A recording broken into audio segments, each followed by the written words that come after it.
Welcome in to Make Your Money Matter. I'm your host, Brad Barrett. Have you ever taken a look at the history of Social Security? Now, we've done some videos recently, and it's had a lot of reviews and a lot of comments. And I think there's more around the Social Security aspect that I talked with our clients about here as a financial advisor. But I think also all the things before we look at what's going on in the future, I think it's important to understand how this came about and really the history behind it. So we're going to focus on that today.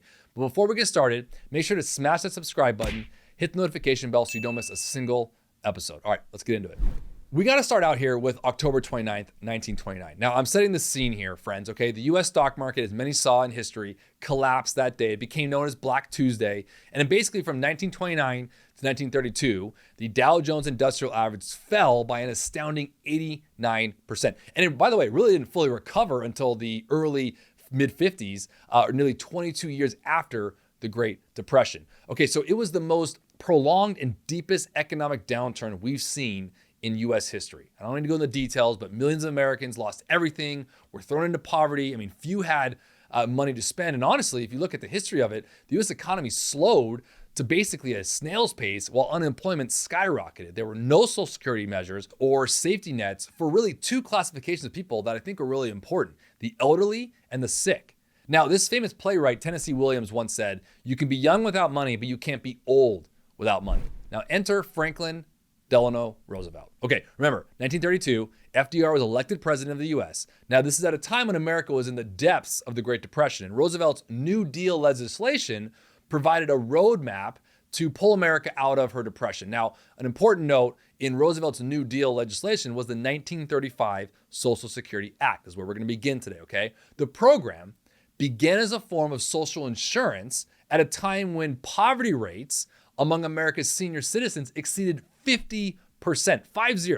Now, friends, I should share something right now. As I'm sharing the story and I'm walking through the history of it, we all have to have context, right? Whether it's from our upbringing or our own personal experience of Social Security. I talk with many of my clients in many different generations. I have clients who are in their 90s and I have clients all the way down to their 20s. So obviously, there's a varying degree of experience or knowledge when it comes to a subject matter of Social Security. So it's subjective.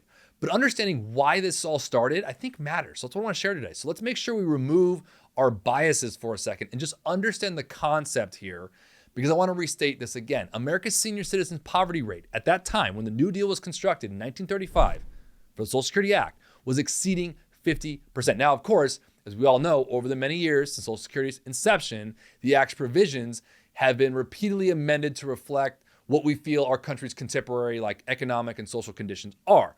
But when Social Security was first implemented, understand this. Here's a bigger concept here I want to bring up here, right? The life expectancy in the US at that time was just 62 years old. And Social Security payments, get this, didn't begin until 1965. So basically, if you look at the system, all right, it was built on the premise that the average participant wouldn't even live long enough to become a recipient. So right out of the gate, it was like a faux pas. So yes, I'm with many people that said this is like a debunked system. But at the same time, there were about 40 workers, people contributing into the Social Security system for every one recipient. So the issue at the time was it worked. I mean, the math checked out, okay, for the government side. Social Security taxes were being collected beginning in 1937, but people weren't eligible for the benefits until 1940. So it was a little bit of runtime, if you will, for the government to build up a surplus in the program. Now, I want to share a story here, a little tangent, but it's important, that's been out there before. And I've said it here a couple times on our show because I think it's a beautiful story. It's about Ida Mae Fuller. If you haven't heard about this before, stay tuned here, okay? The very first Social Security recipient was a lady from Vermont named Ida Mae Fuller, who in 1940 began collecting $22.54 per month. Now, Mrs. Fuller began collecting benefits at the age of 65, and I'm happy to report that she lived to a ripe old age of 100. Now, friends, at that time, that was a big deal, but the story gets better.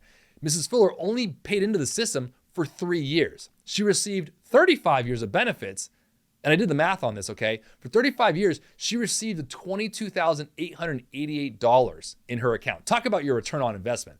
Now, obviously, that story about Mrs. Fuller is a little bit of a statistical anomaly, but in 1940, she was way outside the actuarial assumptions that I think underpinned the solvency, which most people I think talk about nowadays. It was on our chat board and on our previous videos on the Social Security system, the solvency. So let's talk about that, okay? Look, we know that nowadays, today, Americans are living longer than ever before. So put that into context. If you're a male in good health, your life expectancy is around 85 years. If you're a female in good health, you can expect to live to right around age 88. Now, fun fact here, I find it interesting here that married couples actually statistically live longer than single people. For a married couple, there's a 50-50 chance that one of you will live to age 92, and believe it or not, a 25% chance that one of you will live to age 97. I found that interesting.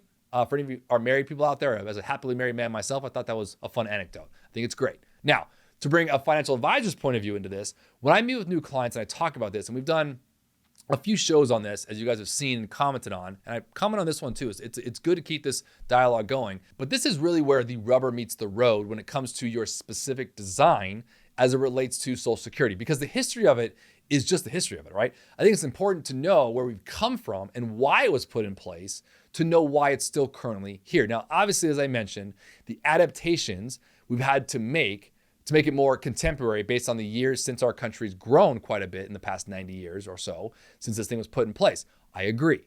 So I think it's important, again, when I meet with clients and we begin talking about their Social Security benefits, we talk about things like early, taking at 62 or normal retirement age. They often tell me that they want to take it early or as soon as possible because they're afraid that the system will run out of money. And I shared this before, and I know many people have their own suggestions and comments on it.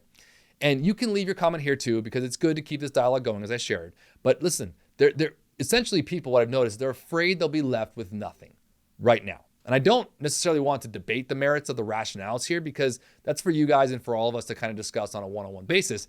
But we can have a great, healthy dialogue here, whether Social Security will or will not go bankrupt. But I want to point out something here on the show that they made their decision, okay? I think for many of us, on many of, talking about that, this might trigger some people. So just be aware that when you're talking about Social Security in particular, I've noticed two things, okay? We need to make sure we're bringing rational and emotional and logical into this. Typically, most people are making a decision on emotional rationale, right? You're not making a decision based on numerical analysis of your Social Security filing options. Now, many of you may not be in that age range where you can yet or not, but you can find an advisor who can help you run those numerical data points. And again, I'm not saying that your notions of Social Security, its solvency or its insolvency is true or false. What I'm sharing is making sure to understand that there's really two parts to that story. One is the emotional part that you're saying, oh yes, it's for sure going under, it's corrupt, it's bad management, so on and so forth. And you may be right. But the other part of it too is the numerical side, the analytical side of saying, okay, but the system is still here and you may be getting close to it. And you are putting into it. So let's run a suggested understanding of your specific numbers and then plan accordingly. We don't have to plan an entirety for it. I mean, for those of you who are worried that, hey, I don't want to base my entire retirement income on Social Security, that's great. You shouldn't, right? We also want to factor in your 401k, maybe a pension, other savings or real estate. All of these things come into play. And that's what I mean by just making sure you have both the emotional and the rational analysis when it goes into making your specific decision, not someone else's, yours, on your specific financial situation when it comes to Social Security. Hey, I hope you enjoyed that today. If you did, make sure to subscribe to our show so you don't miss a single episode. And always remember to make your money matter.